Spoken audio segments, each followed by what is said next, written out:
That's a needle. That's a needle. Read it? Yes.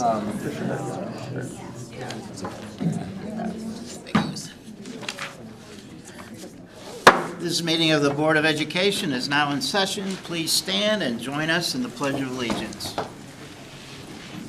I pledge allegiance to the flag of the United States of America and to the republic for which it stands, one nation, under God, indivisible, with liberty and justice for all. Welcome everyone to our meeting this evening, and we'll start by approving our agenda as amended. We will not be taking item number 7, assurance of district performance tonight. So with that, is there a motion to approve the agenda as amended? Mr. President, I move that we approve the agenda as amended. Thank you. Is there a second? Second. Thank you. All in favor, please say aye. Aye. Aye. Opposed? The motion passes, and we'll proceed with our agenda as amended and go right to the superintendent's report. Mark? Well, thank you, sir. We have 5 items on here to report on, and we're going to start with kind of what we started with last time at our other meeting was recognition of board members. So at that time, you received some, I'm going to come over here, by the way, to do this. You received some notes from a couple classrooms, and I got these back. I know Randy took them home and read them and sent some appreciation on your behalf, but if there's anyone that didn't get a chance to look at these and still wants to, I'll leave them here. But January is School Board Member Recognition Month in the state of Michigan, and now that our newest board members have 1 meeting under their belt, actually 2, because we did have a retreat earlier today, so leading up to this meeting. But it's an opportunity for us as a staff and as a community to thank you for your service on the board. I know that, you know, for those people that are watching maybe on television, see that, you know, this meeting, but there's so much more that goes into your board work than just attending the regular meetings and our work sessions. You know, you all serve on at least one committee. You all spend a great deal of time prior to board meetings reviewing the materials, getting yourself familiar with what's in the agenda packet, understanding the policies that are work behind this. You know, the passion that comes through for wanting our students to be successful definitely comes through. It came through this evening at the retreat, and you know how you want us to be the best school district possible. So that really takes a commitment on your part. It takes a commitment to stick your heads out and serve in a public capacity like this, because I know that there are times where you're probably out and about in the community where you can't step away from your board leadership role. So for all the work and preparation that goes into this, for your commitment to our students, to this community, we thank you. We have a little token of appreciation for you for that. And I'm going to start with our 2 newest board members. Mark, thank you. Thank you. Appreciate you. That for you. There's a certificate here, certificate of appreciation. Thank you, Mark. Thank you very much. So these two folks were most recently elected last fall, and since 2022 we have Kimberly. Get on board, Kimberly. Thank you. And Emily. Make sure I have the right packets here. Thank you very much. We're going kind of in reverse order of seniority here. Yes. How long the teeth are. Yeah. Terry's been on the board Thank since you. 2014 Yeah. or somewhere thereabouts. 11 years, Thank that's you right. very much. Thank you. And then the longest in tooth are Randy's. is that right? Do you guys have to flip a coin, or is Randy? No. Half a year. All right. So, Bo? Yeah. Mark, Thank you. Thank you. Since 2009, both Bo and Randy have been on the board. Randy? Thank you, sir. Thank you. So Randy has been president since I've been here, well, except for the first few months when Bo was still president of the board in 2013. And then that next organizational meeting, I think Randy took over. So a lot of continuity here, a lot of good thinking, a lot of interaction, a lot of debate, a lot of comments about what's best for our kids and how that translated into board policy. So can you join me in thanking them for their service?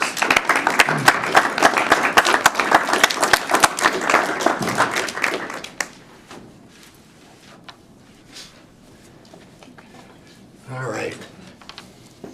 So we'll move into a district rebranding. You know, we've been working on this for quite some time yet. It was spawned by a communications audit that we did a few years ago and brought to the board. And this is some of the work that we've been doing. And to bring you up to speed, Michelle, are you going to introduce? Yeah. Sure. So last time we were before you, we talked a little bit about the tagline.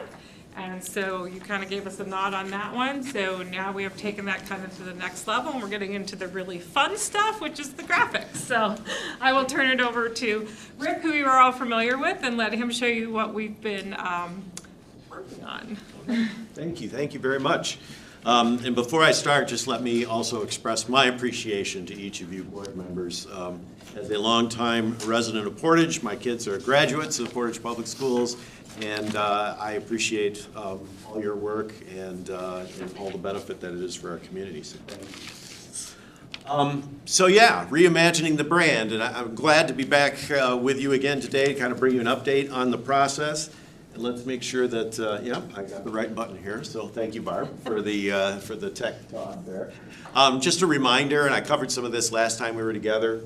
This was about a decision by the leadership to do a strategic assessment of Portage's current branding and where we might want to consider, updating that in terms of our identity and brand internally and externally. And so I was pleased to say I was asked to be part of that.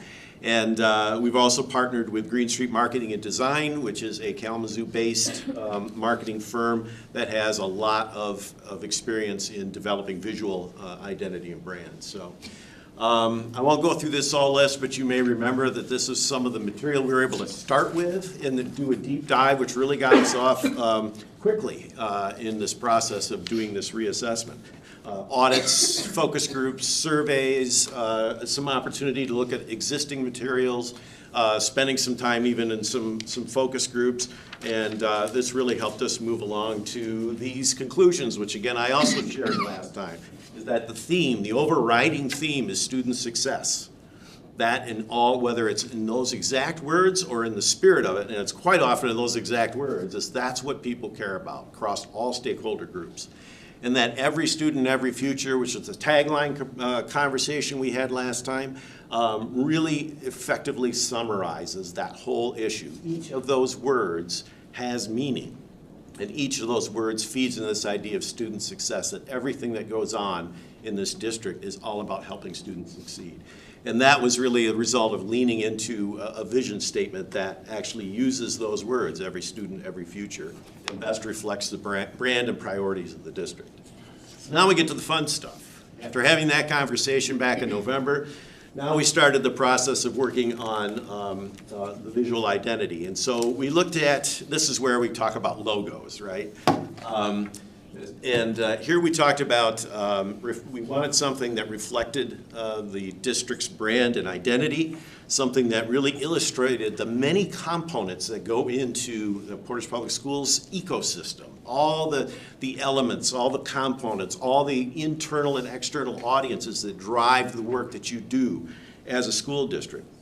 And also making sure that we reflect the community at large and the value that the district brings to the city of Portage.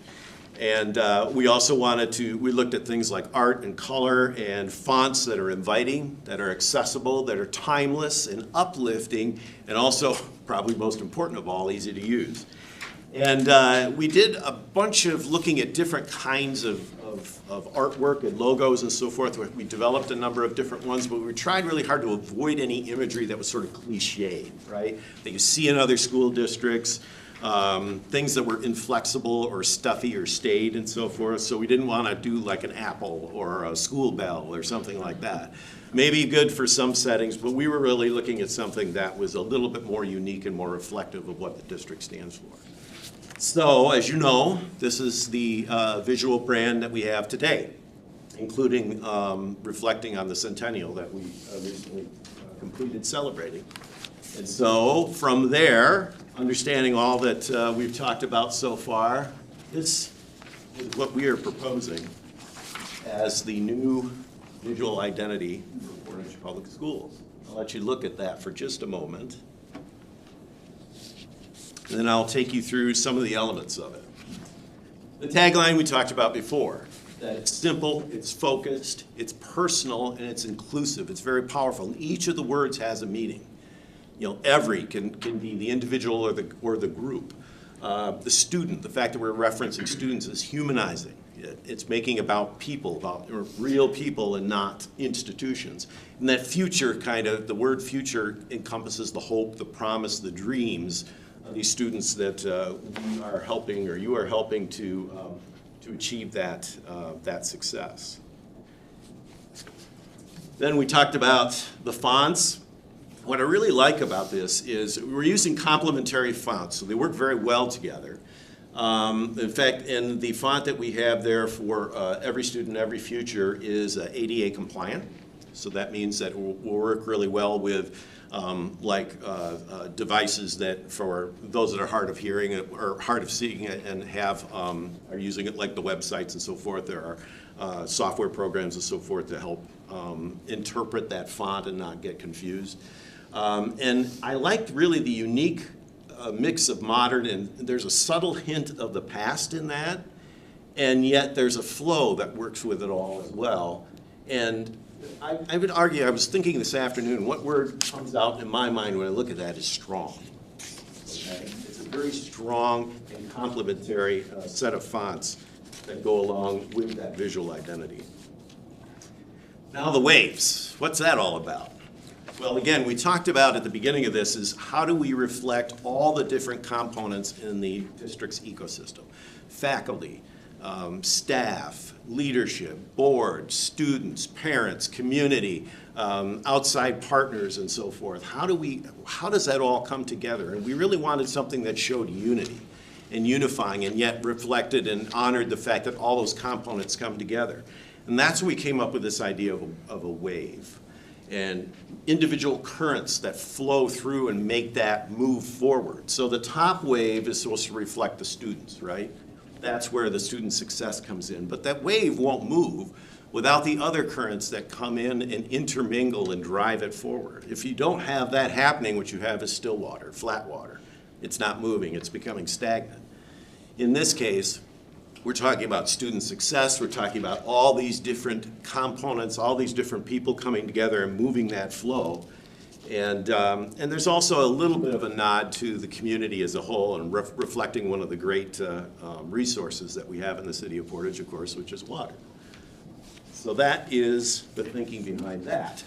And then just very briefly, I'll show you a couple of different orientations of the logo to accommodate different uses, how it might be used in social media, and then also how it might be used in marketing and so forth. On the color palette, one of the things that we were very concerned about was making sure we tried to use something that was both a color that people will find inviting, and blue tends to be a very popular color, but we also wanted to be careful that we weren't getting too close to colors of the individual schools. So, of course, we know there is blue to be found in some of our individual schools, but we made sure that that is a blue that is significantly different from what you will see like for Portage Central and so forth, because we want it to be unique. And we also want the individual schools to continue to have their unique sort of identity as well. This is, again, a branding effort for the district, how the district presents itself.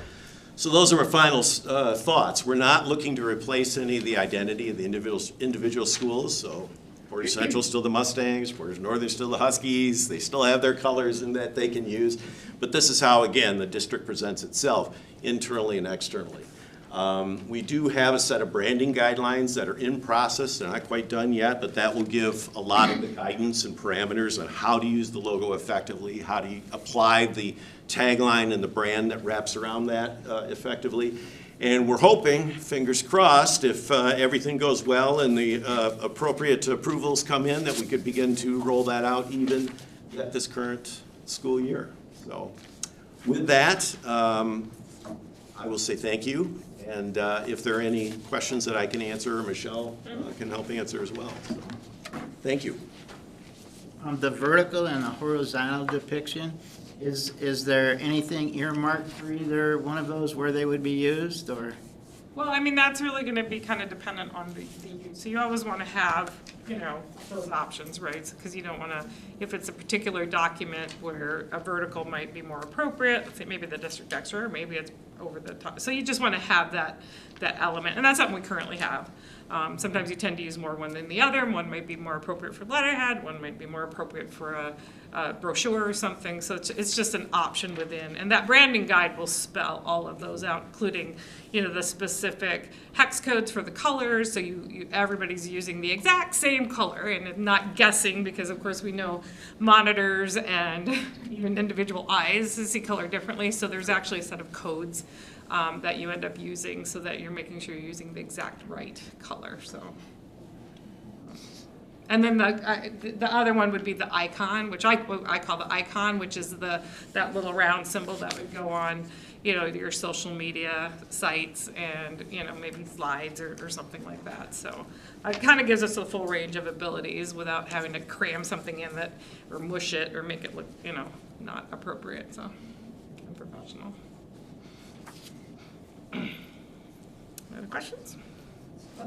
Yeah, I'm the last person you want to weigh in on something like this. So let me just say thank you. I know this is a ton of work, right? And it's all boiled down, and the outcome here is simple and writing clean and nice. And so it looks good, and appreciate the work. Yeah, and just as an add-on, there's you know there's other ways of kind of looking at the waves as well in terms of like some of our strategic commitments as well with the 4 waves. So there's multiple kind of like things that intertwine, which you know, we would then, you know, undergo a process of kind of redesigning all that stuff to fit with a new logo, and you know, that'll be a lot of work, which is why we talked about still trying to start that process this year with kind of our internal documents, and then over the summer be able to transition to a big splash, which would be nice because we'll be doing a lot of things coming up soon in terms of opening things and closing things and moving things, and you know, so yeah. I was pleased with all the research you did, and the fact that what came out of that to you, someone who doesn't work here, is that component of student success, that was obvious, because that's why we're all here. So for that to come out is a really good thing. And Rick started with more than just one idea. We vetted ideas with many groups across the school district to end up where we ended up. And all the suggestions were good. I mean, we tweaked, once we even got down to kind of the preferred one, I'll call it, there were still some tweaks we made based on suggestions and stuff. So I thought it was a really great process.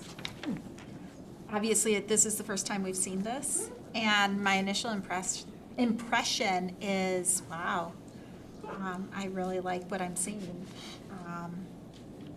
I initially wondered about the water, and then as soon as you mentioned the connection to Portage and canoeing with it being with water and so on, I like that. I really do. So I thought that was the balance between reflecting that and not doing I mean, we could steal it from the city anyway, the canoe, right? Like, but avoiding those cliches. And so we did look at a number of them, of potential logos that did have those cliches in, because you just kind of have to go through that process, right? And yeah, so this one was by far, with all the groups that we presented to, the universal, you know, preferred, and I think for a lot of good reasons. So I'm not sure what the final step in this whole process is, because one of your executive limitation policies is that we not alter the identity of the district, including, you know, the use of this. So I think earlier, we kind of got the go-ahead without formal approval of the tagline, every student, every future, and we bring now the next component of that. So I guess our next step would be to bring that back to the board for an official action so that we capture that. And we're also working on another piece. One of the other recommendations was that we combine a couple of statements and have just one vision statement. Right now, we have a vision statement and an aspirational statement that we created during the centennial celebration.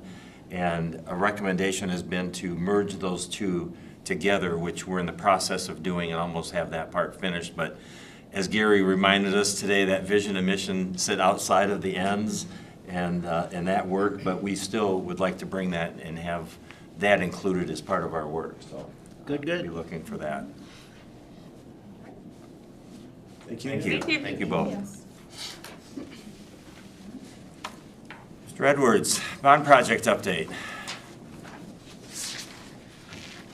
I'll do my update, and then also Anastasia, if you could just join me as well for the budget element of it. Just a brief update for the board. Installation of carpet at Central L in our learning studios is about to begin. We also have painting going on. They are now painting the ceiling and the bulkhead. Our water place or fireplace has been framed in at Central L. It should be installed any day now, and then the electrical work continues throughout the building. Moving over to Haverhill, the staff walkthrough has been rescheduled for a third time. There was a snow day on the first two scheduled visits. The new walkthrough date is Monday, February the 3rd. Also at Haverhill, the casework for the learning studios has arrived. The light fixtures in the heart of the school have been installed and they're operational, so you can really see how that will look in the future. Also within our classrooms, the ceiling grids are being installed along with the lights in the first floor learning studios. The flooring is being installed in the restroom areas, and also electrical work continues throughout the building. Before I turn over to the bond summary, I'll be happy to answer any questions the board might have on the construction side of things. The walkthrough is at what time? We'll start officially at 4:30. Staff will be there, and we send out an email to the board for those who are able to join us. You're more than welcome to join us. If not, if there are no other questions, I'll turn over to Anastasia. Thanks, John. I know we have a couple new board members here, so I wanted to kind of run through the documents that you have in front of you, just kind of what they are and their purpose. On your cover sheet here, this is the overall cost summary, and then the next page is your detail of all of the change orders within the scope of the projects that we've used contingency and allowance dollars for. A little background, when we set up these projects, there's a couple different buckets that we place money into. You have your main one, which is the subcontractor's committed cost. That's what you saw for Woodland the last time I was up here.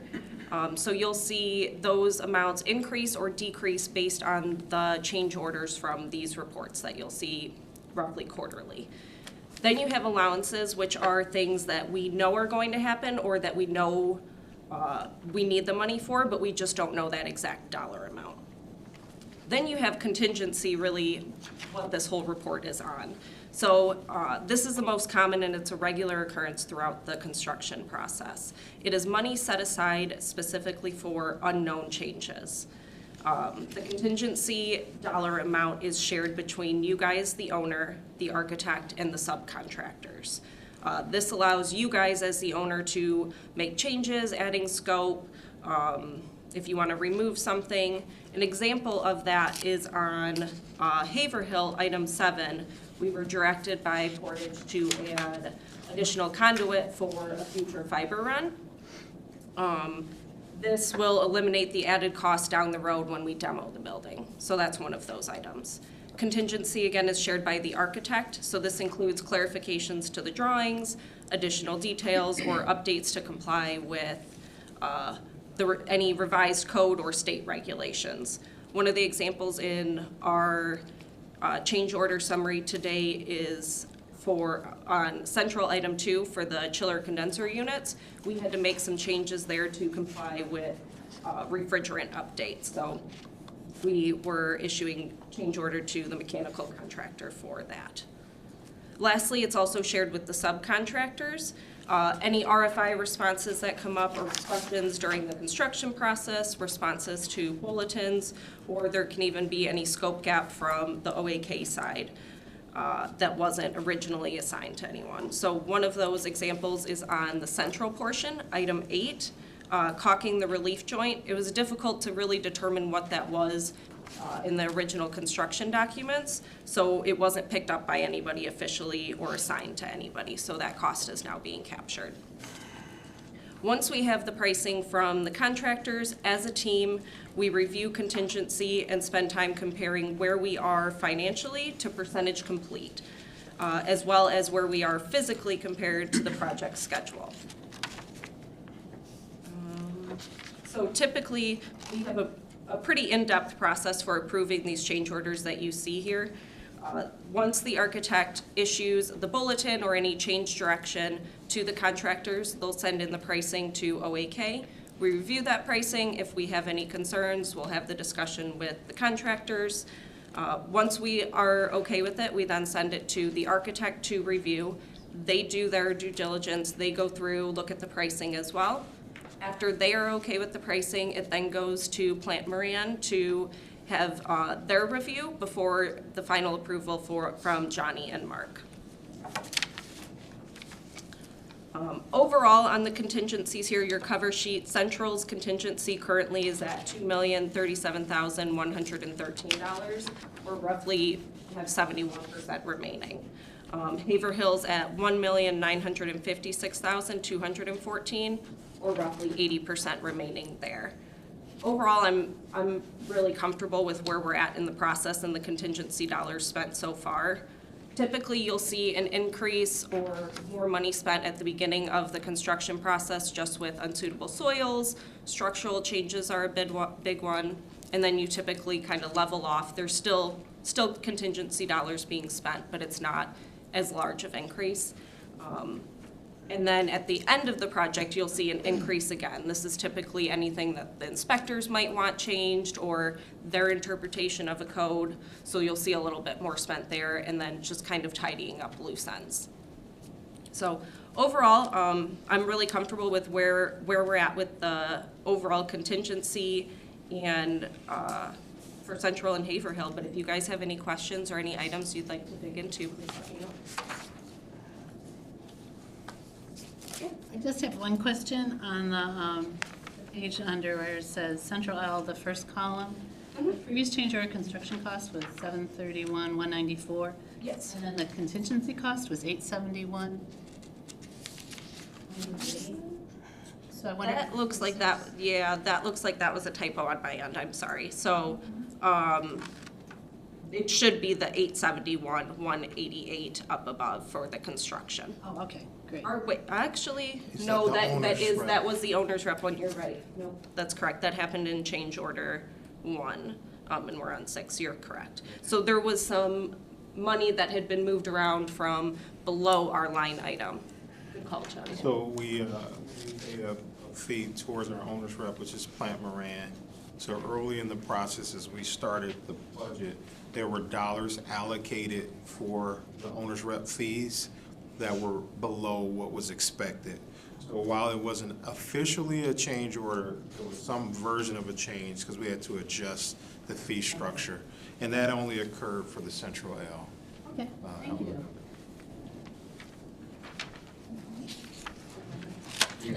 And I know our newest board members received a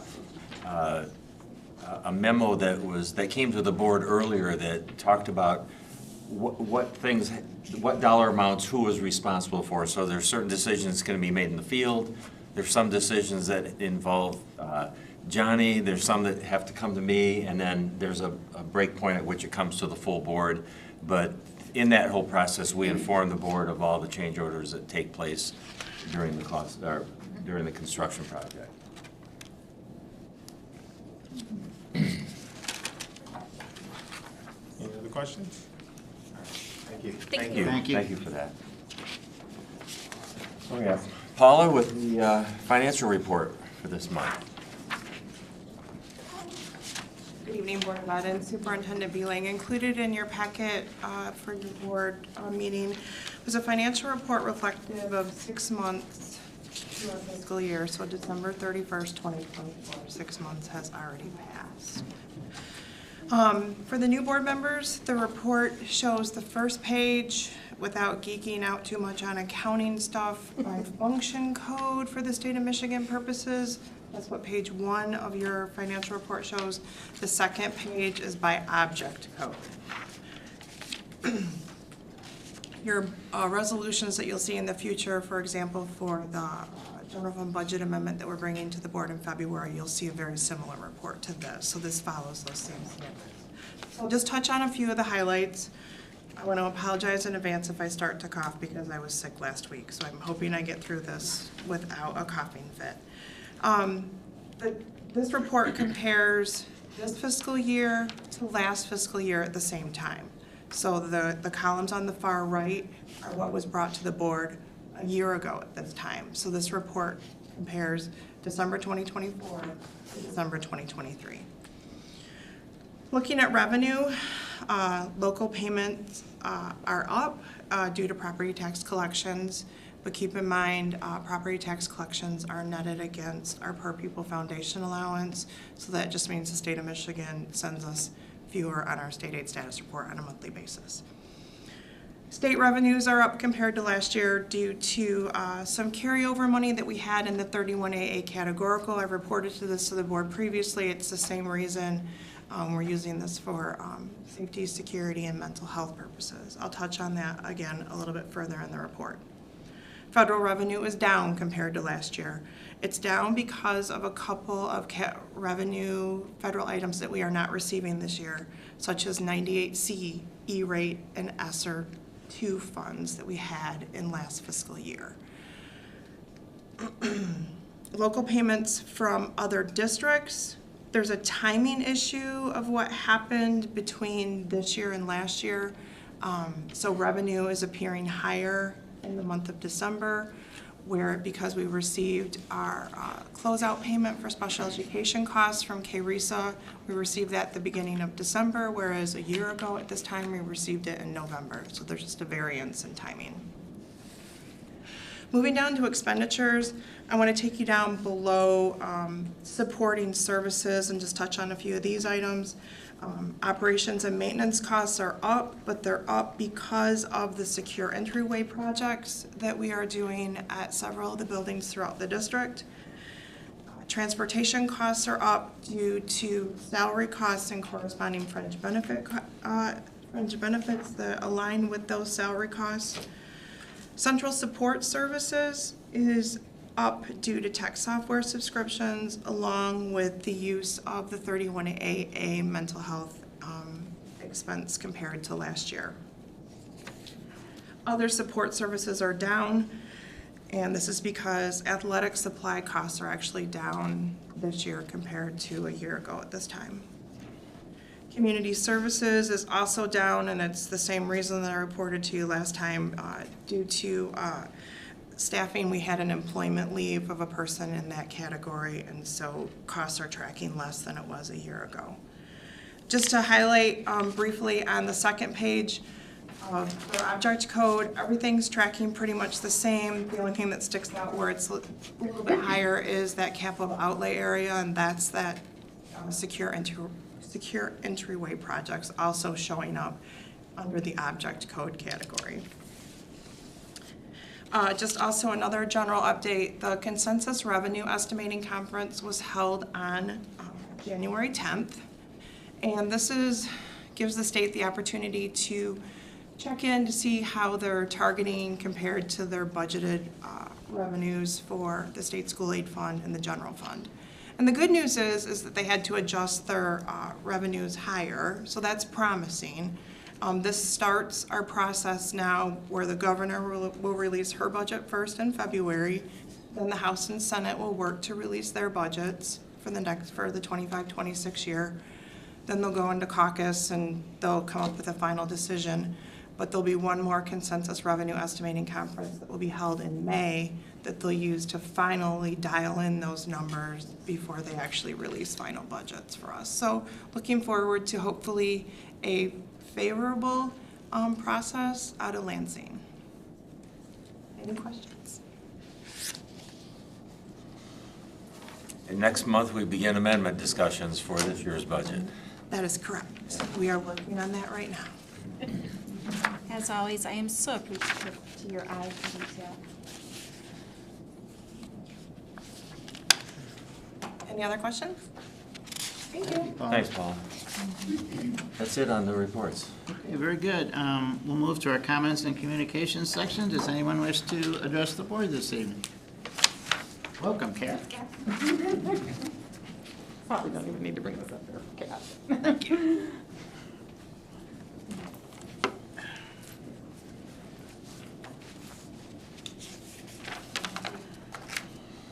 Kat Frank, Portage EA President.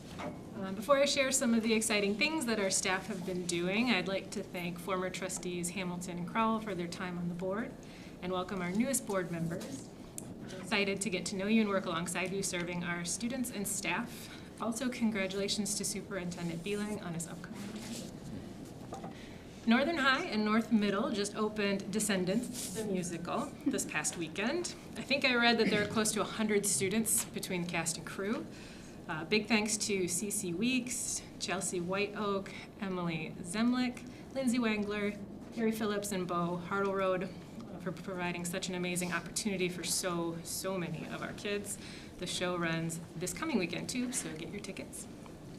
Speaking of shows, Central High will be opening Harry Potter and the Cursed Child on February 7th.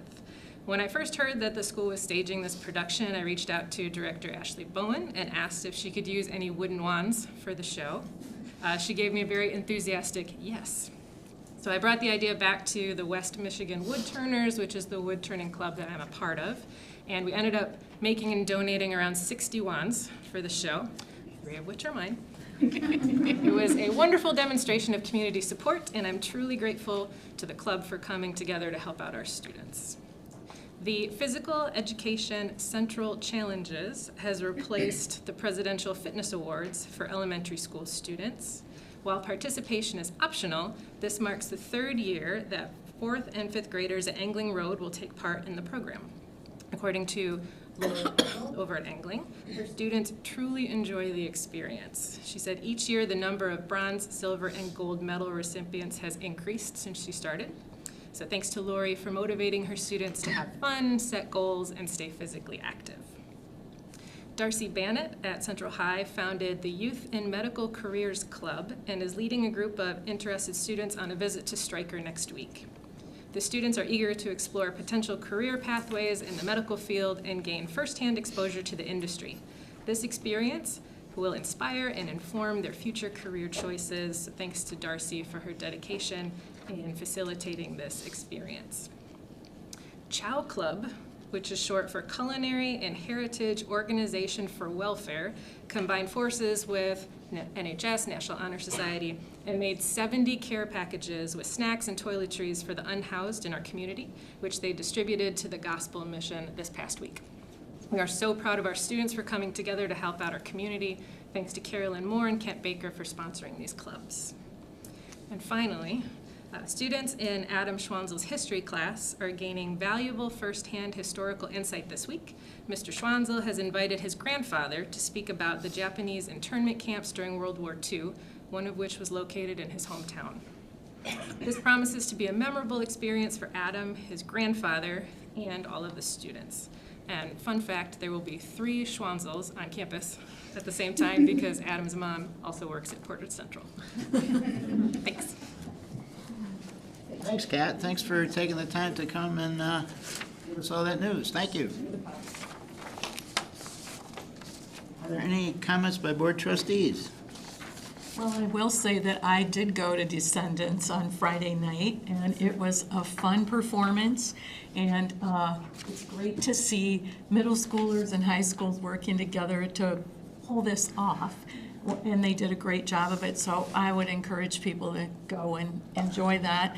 And then your comments about Harry Potter, you know that I also know a person that's involved in the woodworkers, and this gentleman was so excited about the prospect of getting people to make these wands, and he's planning on attending the show too, so that's very cool. And then third thing, the Physical Fitness Awards. I'm glad to see this back. When my kids were in school at Angling Road, this was a big deal. So I'm glad to see that something similar is there and encouraging kids to compete and set goals and be physically fit. So thanks for telling us about that. Anyone else? I'll go ready. Kat, thanks for continuing to come and being a part of our meetings. For my colleagues, thanks for the extra time today and some good spirited discussion. And then I had one other note. Oh, yes. Is Michelle? Yeah, Michelle Karpinski. I wanted to acknowledge Michelle and thank her for doing something on behalf of the board, which is putting together our board briefs, so we can do a better job of communicating with the community as to the action items that we address at each board meeting. So appreciate the first one after the last meeting and appreciate them from now on. So thank you, Michelle. Thank you. Anyone else? Okay, we'll move to our consent agenda. On page 9, we have 3 items this evening. The first is the approval of the January 13th, 2025 organizational meeting and committee of the whole work session. The second item is that the Board of Education authorized Owen Ames Kimball Company to issue notices of pending award in the amounts indicated for Woodland Elementary School to contractors and suppliers listed on the bid summary sheets, pending confirmation that all requirements of the contract documents have been met. Furthermore, upon receipt by Owens Ames Kimball Company of the appropriate documentation, contracts will be awarded to these contractors and suppliers by Portage Public Schools in the amount of $24,744,404, the funds for which will come from the 2021 bond. And as you recall, we reviewed all 39 bid tabs at our last meeting. And finally, the third thing is that the Board of Education approved changes to the Administrator Handbook as presented, and that was also reviewed at our last meeting. Are there any exceptions to the consent agenda as presented? Hearing none, the consent agenda is approved. And our next item is a required action item on page 23. And that's the Central Elementary Public Easements and Bill of Sale. Is there a motion, please, on page 23? Mr. President, I move that the Board of Education grant a water main easement and bill of sale at the Portage Central Elementary site to the City of Portage as presented. Thank you, Terry. Is there a second? Second. Thank you. Johnny? Thank you again. This is a continuation of a discussion from last board meeting in which Jeff Paulson from Hurley Stewart, who's our civil engineer partner through Tower Pinkster, and explained how all of this work at Haverhill. So now we're at Central Elementary School. Subsequently, in a couple of years, we'll do the same for Woodland Elementary School. The only difference between the two sites is at Haverhill, we had to move some sewer work that was built within the easement. In this case, we did not have to do that. All of the elements that you're looking at have been shared with our owner's rep, Chris Mankowski, who I'm not certain if you've met, but he's from Plant Moran Real Point. He's on our owner's rep team. You've met Jeff Paulson from Hurley and Stewart. We've connected with our attorney through Trimwood, and we've coordinated this work through the city of Portage. So it would be our desire to finalize this information so we can proceed with turning over the documentation to the city of Portage. I'll be happy to answer any questions. Any questions for Johnny? Covered them last time. Yeah. Okay, all those in favor of approving the Central Elementary Public Easements and Bill of Sale, please say aye. Aye. Opposed? The motion passes. Johnny? And now we have our next discussion item, which is the projector purchase for the new Central and Haverhill Elementaries. Evening, trustees. So the common areas, or the larger areas in the new elementary schools, require just a little bit different technology to be able to use those spaces for presentations or, classroom gatherings, staff gatherings. That's what this recommendation is for. So 3 large laser projectors for each elementary school.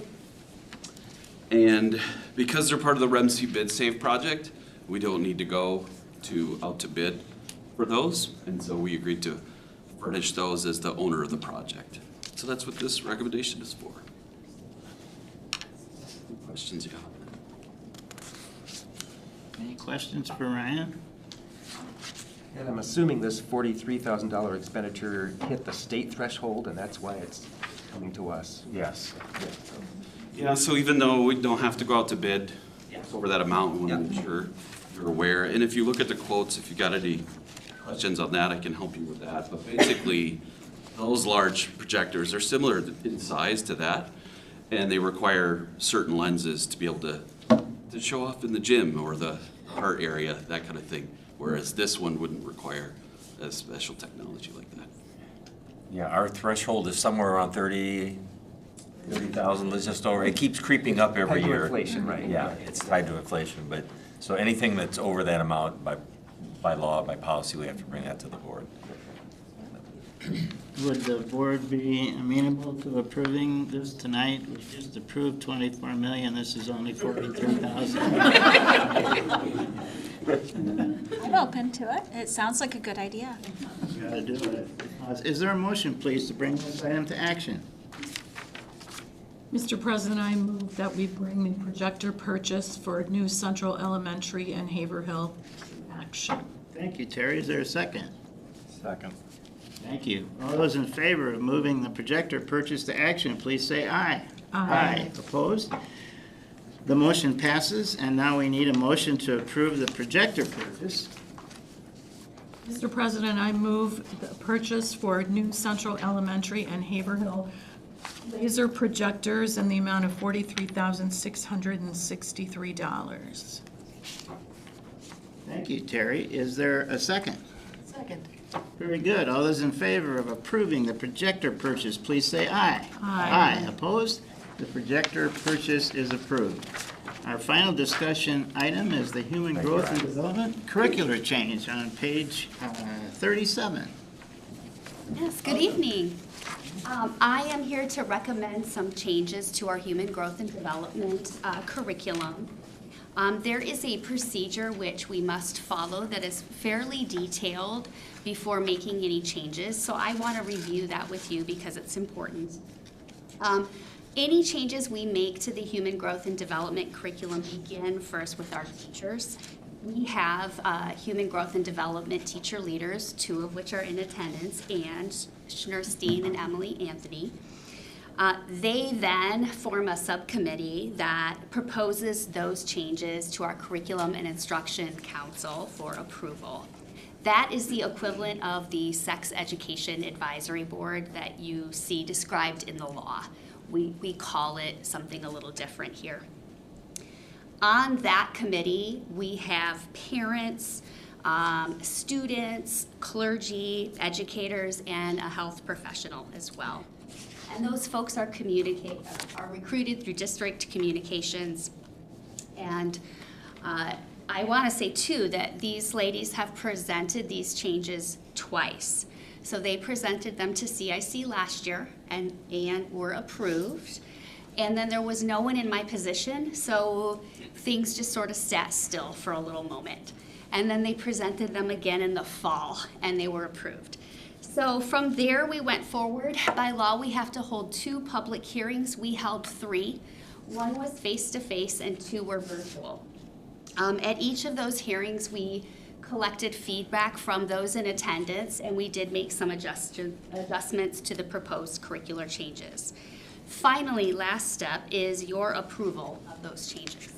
On the back of the memo are the 2 proposed changes. And Emily and Ann can elaborate on these if you have questions.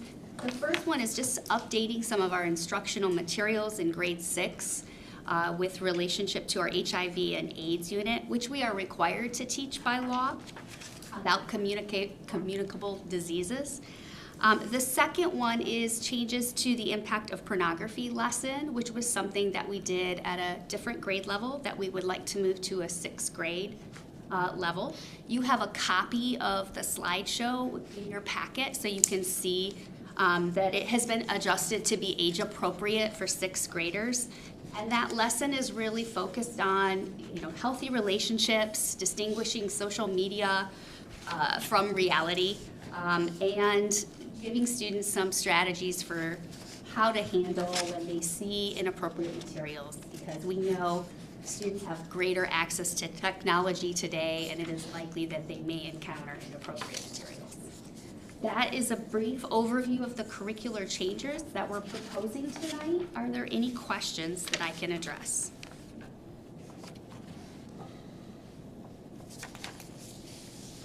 Yeah, it didn't seem to be anything major here. I don't think so. I noticed I attended one of the parent meetings because I do have children in the school.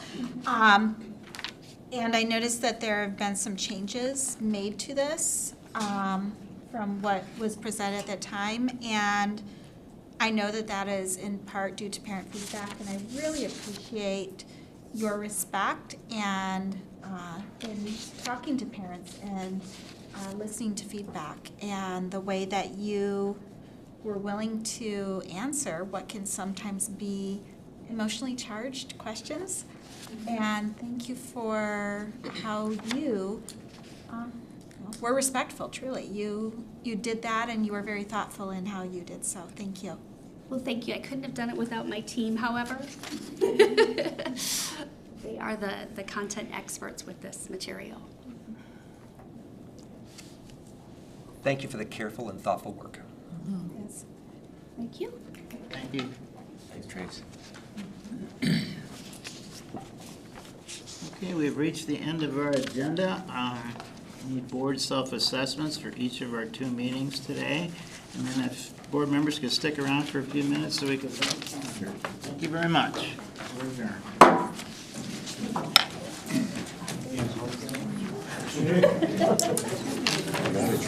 Right on.